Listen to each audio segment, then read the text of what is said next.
Masih pacar atau? Masih pacar. Oh, pacar. Janji Fadel Bajideh nikahi Loli anak Nikita Mirzani pupus, terancam 5 tahun bui usai keroyok Babinsa TNI. Janji manis Fadel Bajideh kepada pacarnya anak Nikita Mirzani yang bernama Loli pupus. Pasalnya Fadel Bajideh terjerat kasus pengeroyokan anggota Babinsa TNI di Jakarta Selatan, Alex Edison. Fadel Bajideh lalu terancam hukuman 5 tahun penjara akibat pengeroyokan tersebut.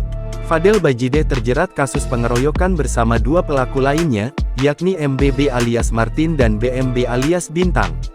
Pihak kepolisian mengungkap Fadel Bajideh ikut mengintimidasi hingga menganiaya korban. Kejadian ini bermula dari senggolan motor antara Martin yang merupakan orang yang terlibat langsung dengan insiden tersebut dan merupakan otak utama dari kejadian ini. Motor Martin bersenggolan dengan Babinsa bernama Alex Edison pada Selasa, tanggal 12 Oktober tahun 2023.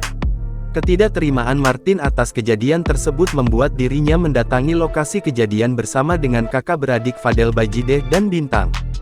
Ketiganya mengeroyok Alex Edison. Atas kejadian ini saat ini polisi telah menetapkan 3 pelaku pengeroyokan itu sebagai tersangka.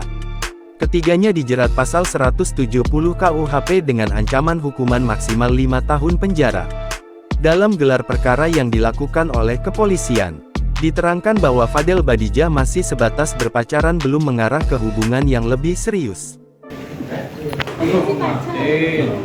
Masih pacar. Masih pacar atau? Masih pacar. Oh, pacar. Mas kok mukulin orang sih, Mas? Mas kenapa berani mukulin TNI, Mas? Fadel Bajideh ternyata pernah berjanji akan menikahi Loli setelah sang kekasih lulus kuliah. Bagi Fadel Bajideh, menikahi Loli merupakan bukti rasa cintanya yang nyata.